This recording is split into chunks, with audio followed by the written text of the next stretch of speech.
All right, guys, welcome to Season 2, Episode 9 of Inside the Huddle here in the studio. And we got Coach Adams with us. Coach, how are we feeling this morning? Feeling great, man. Ready for Friday night? Oh, most definitely. Everybody is ready for Friday night. Panthers went on the road. The first kind of long road trip for the Panthers. They get the win 55-17. Very impressive win over the Little Johns Friday, Coach. Yeah, we were very I don't know how to say this. It was rough coming off the bus and playing that game. We started out really slow, and the first drive we actually scored on a fourth down. Damian Stevens caught like a 12-yard touchdown pass, and he went up over somebody and got it. And then really we got our offense clicking in the second quarter. Danville, like I said, was well coached, and they did a great job early, and I think we just kind of killed their spirits later in the game. But they're going to be good in the future with Coach Crane over there getting that thing going. Most definitely, you can tell that was an improved Danville team, definitely from last year with Crane taking over. But like you said, the Panthers got the offense started there in the second half, and they really didn't look back, scoring 55 points. Can you talk a little bit offensively about the Panthers? Yeah, and I'll start with the guy who led us. Which Damian Stevens had a great ball game. He actually got Player of the Game, Farm Bureau, because he had 2 touchdown receptions, and he also had a pick six for a 95-yard return for a touchdown. But Angel Velasquez carried the ball only 7 times against Danville, and he rushed for 170 yards.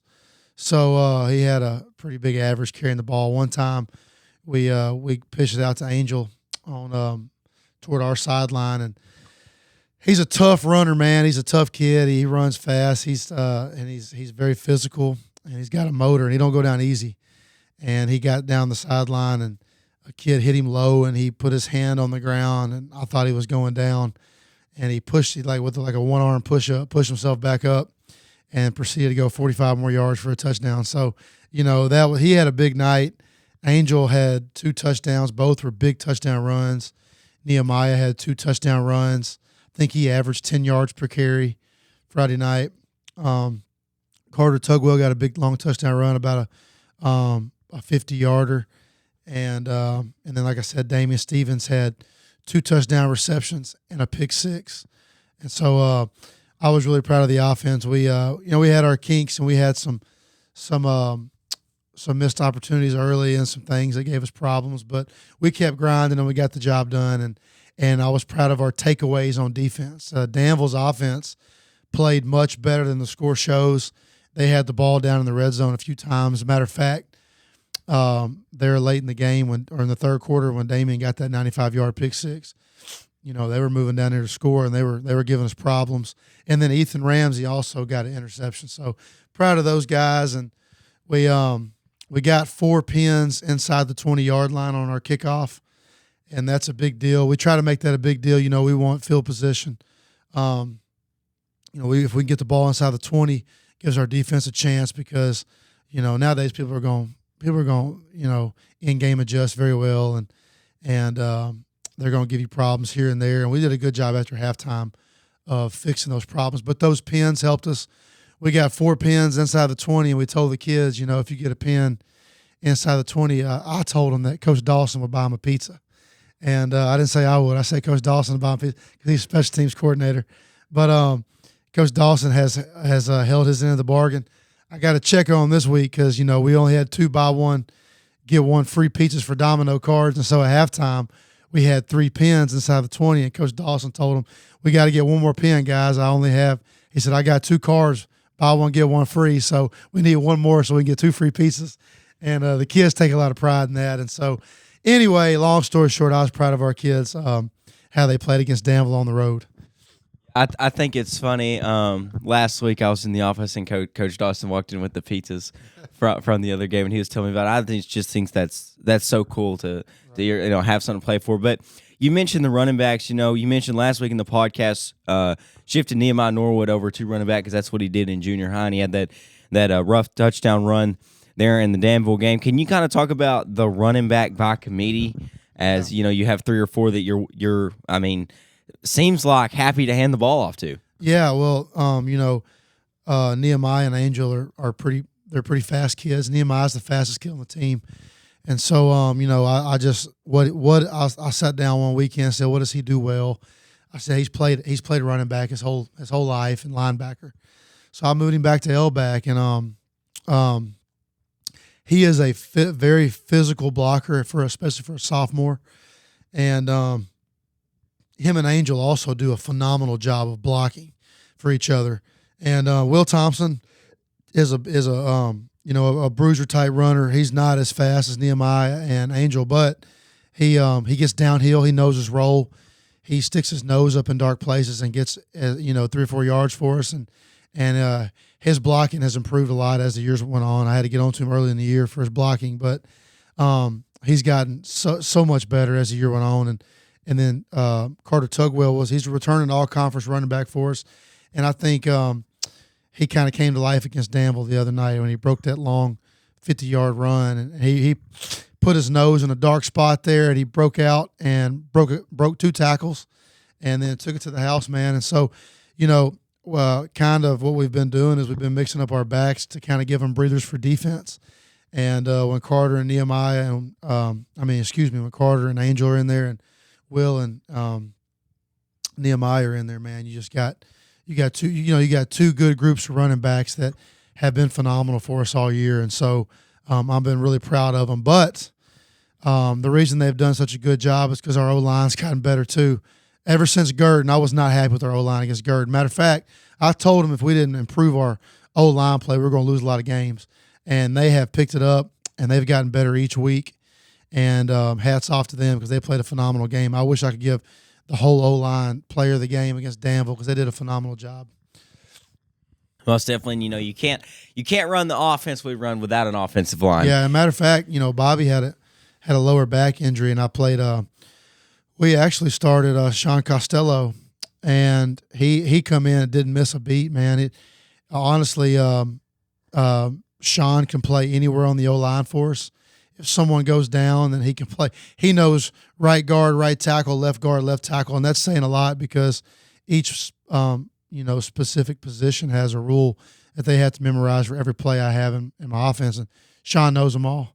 And so it was, and Bobby's healed up, but when Bobby was down, Sean come in and did a phenomenal job versus Danville. He had a pretty good grade when we graded the O-line, and so I was really proud of him Friday night, and I had to give him a shout out on this because he did a phenomenal job against Danville. And this week he's had to get some reps at left tackle. So, kid can play anywhere. So I've been really happy with our O-line. They've done a great job, and our backs know it too. They know that spurs the whole run game for them. And our backs have been blocking better for each other as the years have gone on. So anyway, that's about all I got on Danville. Yeah, and a great game just overall once we got the offense going in the second quarter. But moving on to the farthest road trip of the conference, we are going to Paris, Arkansas, Friday night. What are your thoughts on the Eagles? Well, I told the boys we have got to get off the bus and play better on a road game. We haven't had just a lot of road games this year. We played mostly at home in senior high, and so that's my challenge this week is play better on the road. Start the game like we finished the game against Danville. Start that game and keep that same energy through the fourth quarter. And that's been my challenge this week, so we'll see how we do. But Paris is a good football team. They've dropped a couple here recently to 2 good opponents. They lost to Jessieville last week, 23-30, and they had the ball down on the don't give me a line, down maybe on the 30 or 25-yard line with a chance to tie it late in the game. And just a good ball game. And so I told our kids it's going to be a tough ball game. They're a good opponent. They're just like the Jessieville and Glen Rose we played the first 2 conference games, and it is a huge game for us. Big ball game tomorrow night on the road, and so I think our guys will step up and take that. They play good in those kind of ball games this year. We just got to get over that hump, though. We got to get over that hump, and finish the ball game and win that big one on the road. So Paris got a quarterback that's actually a sophomore, and he's done a good job. He fired his first-string quarterback earlier in the year. Number 2's come on, and he hasn't missed a beat. He's done a good job, and he's got really good receivers at the skill position, big up front. on both the offensive and defensive line, and it's a good matchup for us. I mean, I say a good matchup as in it's going to be a good ball game, and if it's not a good ball game, I'll be surprised. And so I want our kids to thrive in that situation. But other than that, we're ready to go, man. We can't wait for it. We're actually leaving at 1:00 tomorrow, 1:30, and we're going to break the trip up and do a little walkthrough, have some food, and that way we're not so dang. We were kind of car sick at Danville. We had a few kids puking right before kickoff, and we can't have that happen this time. So trying a different travel strategy this week, but I'm excited to play Paris. Last year was a phenomenal game, and I think this year will be a good ball game as well. I think it'll be a good game, and we'll talk in later on episodes. But this game has some playoff implications also, Coach. Yeah, and I try to, how kids are. They all look at that stuff, and I actually had a conversation with a really good football coach that he won a couple state championships when he was at Arkadelphia, and he is in the. They come around every now and then and try to talk us into, fixing our lights up and all that. Anyway, he was just having a good conversation about coaching and how I used to just drive him crazy how kids looked at that stuff so early. They would compare scores and they would look at where we're going to be in the playoffs. And you really can't compare scores in football because, there may be a guy on their team that may give your best guy problems. What I mean by that is there may be a matchup. How we scored points on, for example, on Glen Rose may not work as well against Jesseville or Gurdon or someone like that.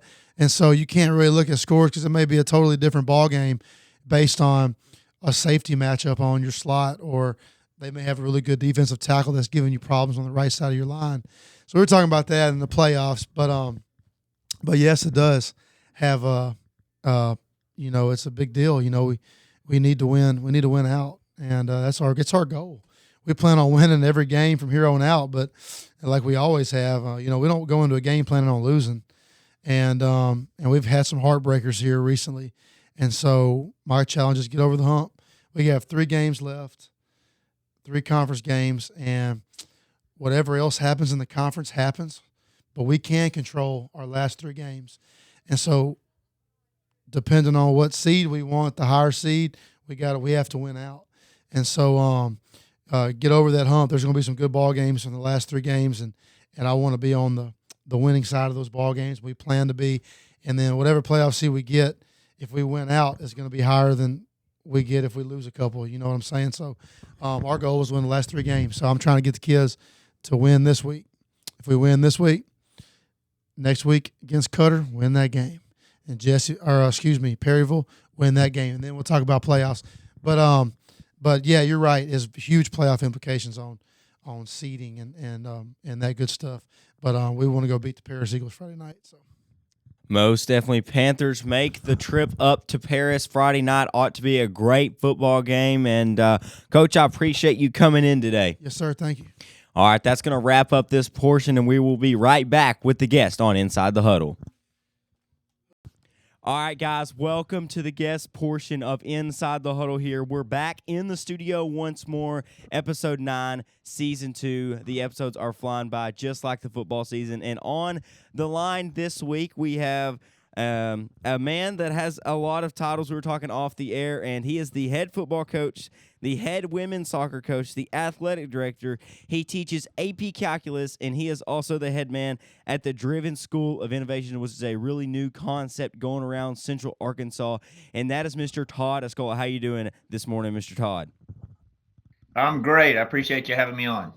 It is always great to be talking, but before we get into all these titles, I would like for you to kind of, discuss how you got into coaching and the shoes that you find yourself in now at Joe T. Robinson. Well, my whole family's in education. My dad and my uncle were both football coaches, math teachers. My mom was a teacher. My aunt was a teacher. My brother is the principal at Magnet Cove High School. And so my wife teaches at UCA. So my entire family went into education. So I guess you could say it was in my blood as far as how I got into it. But the reasoning was simple. People get into education to try to change a life. and to positively impact a life. And so I was taught from a young age that all boils down to building positive relationships with not only students but community members, and trying to do everything the right way. Um, and so it's not just about wins and losses, even though we've been fortunate to have success within our program. But I take that responsibility very seriously. I feel like that my entire family is carrying on the tradition of the name that was passed on to us in the education world, and just trying to impact as many lives positively as we can in the state of Arkansas. So can you kind of go through and talk about I'm not sure where all you have coached and how your coaching career has evolved? Yeah, I started out. I played golf at UCA. That's kind of how I worked my way through school. I was a college golfer, which opened some doors for me. I worked a little bit while I was at UCA, and then helped my uncle at Little Rock Fair, JA Fair, the year they won the state championship in 1998. Learned about coaching in the press box with him and X's and O's. And then I started at Fuller Junior High in Little Rock. Then I came over to Robinson Junior High, worked my way up there as a head junior high coach for 5 years, and then joined the staff at the high school, and been here ever since. I've been the head coach and athletic director since 2005, and had a great career. That's cool. You had the same job since 2005, but as I mentioned in your introduction, you have all these titles, and I kind of wanted to talk about them a little bit. How do you differentiate between coaching soccer and coaching football? Like that's kind of, polar opposite in a sense. Yeah, I actually started the soccer program here at Robinson. We didn't have soccer. Both my boys played soccer growing up, and I actually started the program for them. And then I had a group of about 10 young ladies when they were in eighth grade. Central Arkansas is kind of unique. There's a lot of educational options here. The kids can go private, they can go charter, they can go to numerous public schools. And they came to me as eighth graders, and they said, if you'll start a soccer program for girls, we'll stay at Robinson. We want to play soccer, though. So I started that program back in 15. Fell in love with coaching the girls. That they'll run through a brick wall for you. They're such great competitors. Love coaching them. We've got a really, really great group, and both programs have been highly successful. We won a state championship in football in 2019, 2021. Got a great opportunity to win one this year. And then the girls soccer program, we've been state runner-ups twice. And this year we've got a great opportunity to finally break through and win a championship in girls soccer. So it's unique sports. There's a lot of similarities. Both groups live in the weight room. We lift multiple times a week with both groups. Both groups are year round. So both girls soccer and the football practice year round, and both groups like to get after it, and they're highly competitive. Most definitely. And then one that kind of caught me off guard is you teach AP calculus up there at Robinson. Can you kind of talk a little bit more how you got, obviously with the family tradition of education, and how you got into that in such a unique class as AP calculus? Yeah, I started out teaching seventh grade math, and I've literally taught every math class there is from seventh grade all the way to AP calculus. And I just feel like that is such a preparatory class for anybody going to college that's planning on taking anything engineering, anything math, anything science, anything medical. There's just so much tangible to that.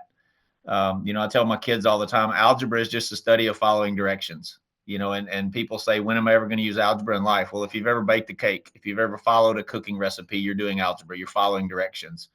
And then geometry is a study of relationships and being able to see how one thing works with another, or how one relates to another. And we all have to do that in life. And then calculus is a study of motion and movement. And so when you get into so many of today's technology fields and today's fields where everything's changing, the rate of change and things like that, from business to engineering to building bridges to anything you can do, it's very tangible. And the kids you get in that class are highly motivated. They want to learn, and they're very, very highly successful. Most definitely. And then the last title, and I think this one's probably the coolest one. You were describing it to me a little bit before, but the Driven School of Innovation. Can you talk about that and how that idea came along, and what happens at that school? Yeah, it's really a unique concept. It's the only one in the state of Arkansas, the only one in the country. And it started with the idea that we weren't preparing students to be successful when they leave high school, other than academically. Students aren't being taught in school time management skills. Students aren't being taught in school to be an advocate, be accept responsibility, accept ownership for their education at an early age. That they weren't being taught basic life skills. In Driven, they're required to change a flat tire. They're required to learn how to do their taxes. We bring yoga instructors in to talk to them about breathing techniques and stress, things to battle stress and not be stressed. We talk about topics like social media and how that impacts you professionally, and the dangers and the pitfalls a lot of teenagers get in with the social bullying on, the bullying on social media and things like that. We have a mentor program that the students have a voice in their education. We don't have any bells in Driven. It's more like a college, where the kids have to move around and go to classes. They have a direct impact on their schedule. We're partnered with UALR, so most of our kids are taking college courses while they're in class, the concurrent credit like you've got at your school. But just the idea that the students take ownership. Our classes are 25 minutes a day instead of 90 minutes every other day. And students have time during the day that's their time. We call that academic choice time, where they learn time management skills, and they have access to 9 tutors on campus that help them with whatever subject, but the students are in control of what they're working on. And it's really a unique educational idea. It's we change it every year. We listen to our kids. We change the program to benefit our students. It's individualized. We teach to mastery. We're the only program that teaches to mastery in our base subjects. And then we do a lot of job shadowing. We do a lot of mentoring and networking for our students. So when they leave us, they've got already a built-in network, both career-wise, and then we've taken them on college visits. We do a lot of scholarship research and help them apply for scholarships. And so it's a unique program. I think last year we had over 250 on our waiting list. Applications open November 1st, and it's open enrollment. We have special education students. We have a 504 students, but we have great kids. I always tell them, the culture is probably the best part about it, the relationships with the kids. 8 years, we've never had a fight. We've never had any egregious behavior. The kids act right. The teachers teach, and it's a fun way to do school. Do you think that the way it's set up and the skill based and not textbook based learning really benefits the kid just in general in the entire environment? I do. We still have the same courses. We still teach. You're still getting algebra 2. You're still getting geometry. You're still doing homework. You're still taking tests. You've still got live teachers. But, we just do things so differently. All of our teachers in Driven are required to video every lesson. So every kid has a resource of what was taught that day in their class. We teach cumulatively. And so we don't just teach chapter 1. You're being tested on the same thing you learned in September, in March, April, and May to prepare for your ACT exam. Like I said, we're an open enrollment program. The state average on the ACT is an 18.5. The national average is 19. And our Driven average is 24. And that includes every kid in our program. And so when we get kids that are low academically, but they're motivated and they want to do well, they're gonna be highly successful in the program. I think that is just such a cool concept, and I think it gives kids an option. But switching over to probably your most known title as the head football coach of the Senators, which I think is a very interesting mascot, definitely in Little Rock. Y'all are doing fairly well this season. Only one loss, and that was week 0 against Pulaski Academy. Can you talk a little bit about the Senators and what y'all have cooking on the gridiron up there? We're getting better every week. We don't do as much in the summer as a lot of teams around here. I don't care about winning touch football 7-on-7 games or anything like that. We want our kids to have a summer. We want them to go on vacation. We want to get out and go to the lake, go do fun stuff. And so we're always a little slow starting. Our goal is to be really good at the end of the year. We've got a great matchup this week with Cersei, 2 undefeated conference teams. That this week will tell a lot about a conference championship. But we got a great group of kids. We're junior heavy, so it's kind of one of those deals. We're really good this year. We've got a really strong group of underclassmen though, so I'm not sure we won't be better next year. But as far as this year's group goes, that the goal was to win a state championship. It is every year here, and I think that's very attainable. But we've got some really dynamic athletes, and the kids are working hard right now. Yeah, and I'm looking at y'all's schedule right now, and I'm seeing the numbers that y'all are putting up offensively, and those are very impressive. But defensively, you're not allowing a lot of points. Can you talk about a little bit about your defense? Yeah, defensively, I guess our school has always been known to be fast and physical. We're going to play an attacking style of defense. We're not going to sit back and wait on the offense. If you can't run, you can't play. If you're not really aggressive, you can't play. And we've been blessed to have some really good players. I think we counted the other day, and we've got almost 20 kids currently playing college football that came for our program, and we're really proud of that. But defensively, our kids have been playing well. Last week we gave up 2 onside kicks, which is driving me crazy because it lost 2 possessions and gained 2 possessions for a really good BB team, and that hurt us. But defensively, we're proud of our kids. Our kids are well coached. Our coaches do a great job, and like I said, we play really fast and physical. Most definitely. And then you've put 40 up in a couple games and 30 up in a couple games. Can you talk about offensively what y'all are running with up there?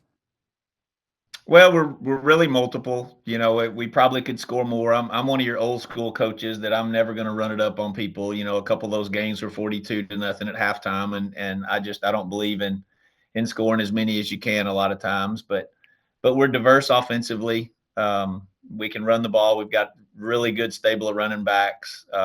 Got really fast receivers. We got a couple of kids that are your 4.4 legit kids. They're not just saying you're 4.4 and you're actually a 4.7 speed.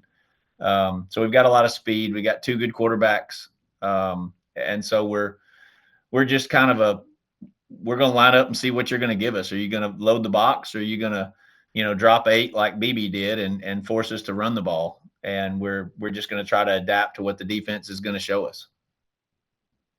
Most definitely. And so, zooming in a little bit, I wanted to look at y'all's conference. You have Lakeside, Watkins, Chapel, Jacksonville, Whitehall, BB, Searcy, and Pine Bluff. Can you, excuse me, Lakeside is not in y'all's conference. Excuse me. Can you talk a little bit about your conference as a whole? Yeah, our conference kind of set up this year that the back end was really loaded. The first part of our schedule had some teams that are really young, and they're more in a rebuild mode. So we knew the first part of our schedule was not going to be nearly as strong as the back end. So we really loaded up our non-conference schedule. Playing PA and Lakeside and Jonesboro, those are all playoff teams.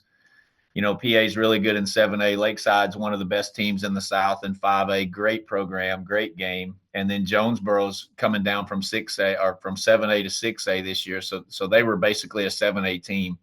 So we really loaded up our non-conference. And then the back end of our schedule, BB's going right there for a playoff berth in our conference. They were really good last week. Really well coached, really played hard. Searcy this week, same thing.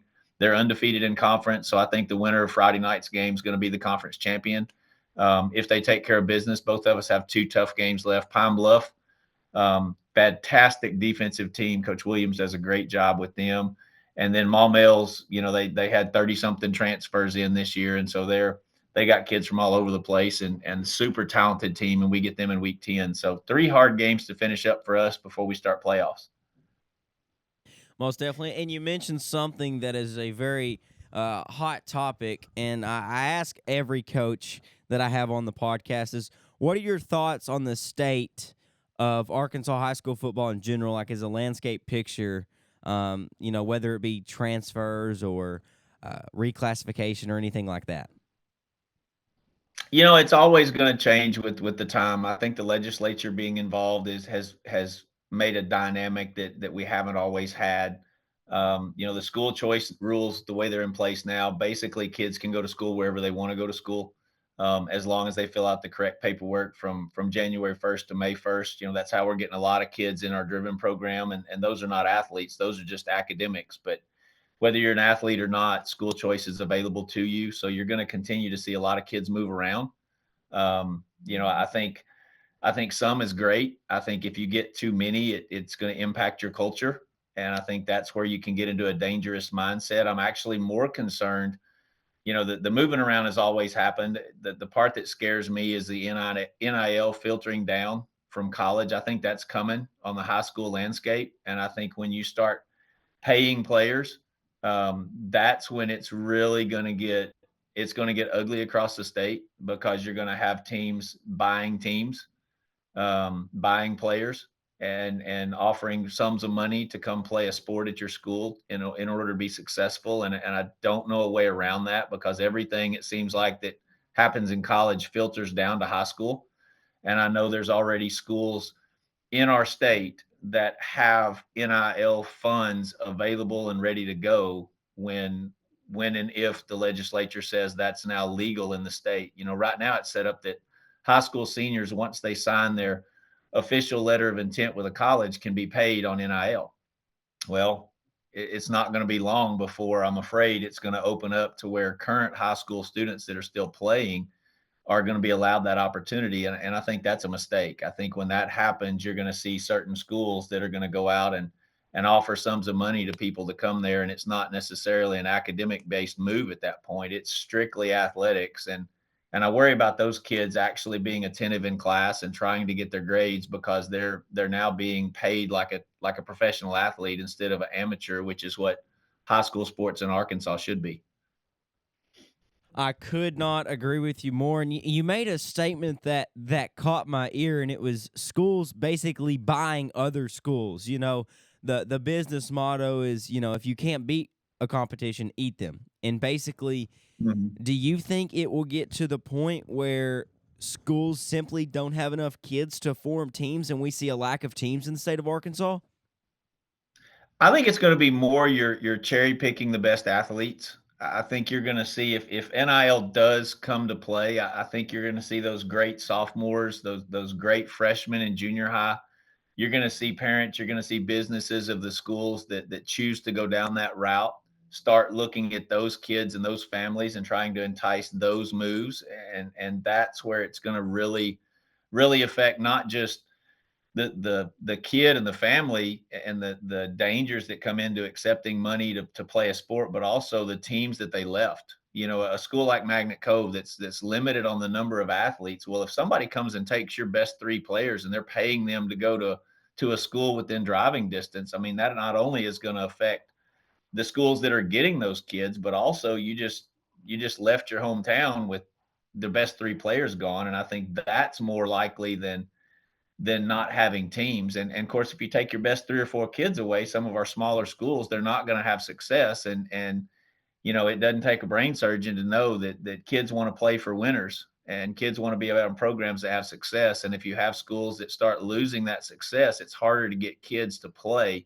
And that's where you would find the numbers decrease and teams start having trouble fielding teams. I think the kids would still be there, but if you take the best kids away that are giving you an opportunity to be successful, now it's going to be hard to get the other kids to buy in and play. Yeah, cherry picking. That's a very good term to put on that. But continuing on like the landscape question, you've been the head football coach at Robinson since 2005, which is really crazy to think that's my entire lifetime. But can you talk about how you think like the X's and O's have changed? Because I've had a couple coaches come on here and say, we used to always run the ball, and now people throw the ball over the field. Can you talk a little bit about how you think the X's and O's have changed since you have become the head man at Robinson?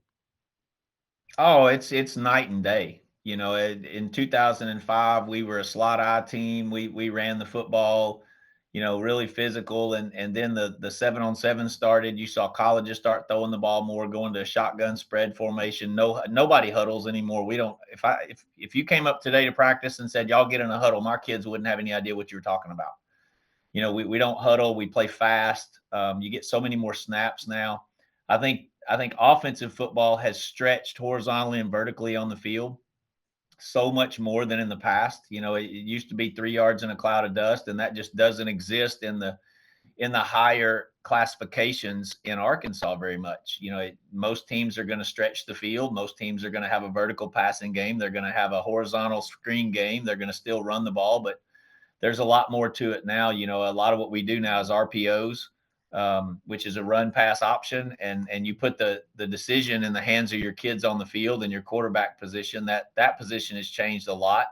There's so much more on that. We're like so many schools. We bring our quarterbacks in the weekends with our coaches, and we do film study with them. And every game is the same for us, where our quarterback has checks he can make. He can audible at the line. He's got decisions to make. Our receivers, once the ball snapped, and they take their first 3 steps, they've got to recognize man or zone, and it changes the route concept they're running or what they're doing from a play call. So instead of just calling a play like we would have that 20 years ago, now your play is multiple at the snap. And so it's not just pre-snap reads, it's post-snap reads.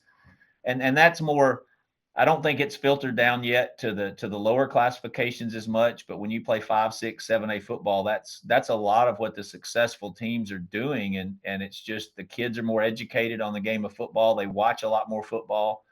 And I think that just the level of X's and O's has changed so much. Disguising defenses. Nobody ever used to disguise their defenses, and now the good defenses, they all look the same until the snap, and then they rotate, they shift, they move, they drop, they bring people from depth, and it makes it a lot more challenging.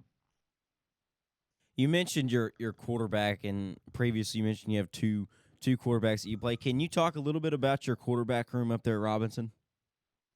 Yeah, we're blessed. We've had some great quarterbacks to play here. Some of the kids that really bought in. Our last state championship quarterback was named Jack Cleveland. He was fantastic. He audibled all the time. He got us out of bad plays. He understood the offense. This year's quarterback, the starting quarterback's a senior. His name's Tyson Braden. Does a great job. Big arm. Can make all the throws. Does a great job. We've got a sophomore that's going to be fantastic for 2 years. Reese Simpson led our junior high last year to an undefeated junior high season. Ran the same offense, so he's grown up in the system. He's aware of why we do what we do, and he's able to make those reads and those checks. And then we got a couple of junior high quarterbacks that are the same way. That they're dynamic players. So what we want in a quarterback is we want a smart kid that's going to be all in with the program. You don't want a kid that's going to be moving around schools. You don't want a kid that's going to be jumping here or there. And you want somebody that you can trust, that's a great athlete. And we're really blessed to have not just the 2 in high school, but we've got 2 in junior high that are the same way. That's most definitely. Can you give us a little bit more information on Searcy? Like you said, them being undefeated in conference play, this likely, if both of y'all take care of business in the last 2 weeks, this will be the conference championship for that 1 seed in the playoffs, and that is very important. Can you give us a little bit more information about Searcy? Yeah, Zach Clark's the head coach up there, a good friend of mine. He was at Springdale. We played him when he coached at Springdale. That was one of our non-conference games, so we're familiar with him. Their offensive coordinator does a great job. We've told the kids, and I'm sure Coach Clark's told the Searcy kids the same thing. You can't win a conference championship without winning Friday night. If you win Friday night, now you have an opportunity to. So we're not calling it the conference championship game, but I think both programs are probably telling their kids, you can't win it if you don't win Friday night.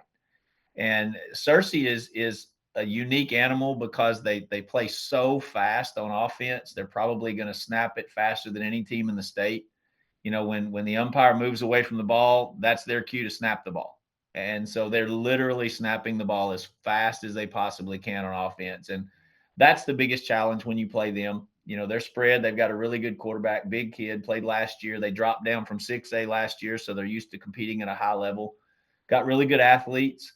And they're going to be a 50-50 team just like we are. They're going to run it and throw it about the same amount. So that's the challenge defensively. They've got a solid kicking game, good kicker, just like we do. And so that part of the game, I think, is probably going to be a wash. And then defensively, they run a 3-3. They've got good skill kids. They've got good linebackers, good defensive lines. So it's going to be a great ball game in West Little Rock. We're really excited about it. And can you? I have one more question. Can you talk a little bit about? You say they snap the ball as fast as they physically can. How do you prepare a defense the week prior to play an offense like that? Well, that's one reason we play PA every year in week 0, because they do the same thing. And so For us, we run 2 scout offenses in practice. During defensive practice, we run a play and we snap the ball from about the 30-yard line, and we make our defense all sprint to the goal line and sprint back. And while they're sprinting back, the second offense is already on the ball. And as soon as we give every officiating staff is going to have a time between plays that is going to be the official's pace. And that varies week to week. Some officials is 7 seconds, some officials is 10 seconds. That's something I always ask in my pregame talk with the officials. So whatever that is, we change it during the week because I don't know what the officials Friday night are going to have. So today is our 7-second day, and that's about as fast as it'll go. So by the time we snap the ball on the first offensive play in practice, we blow a whistle. 7 seconds later, we snap the ball.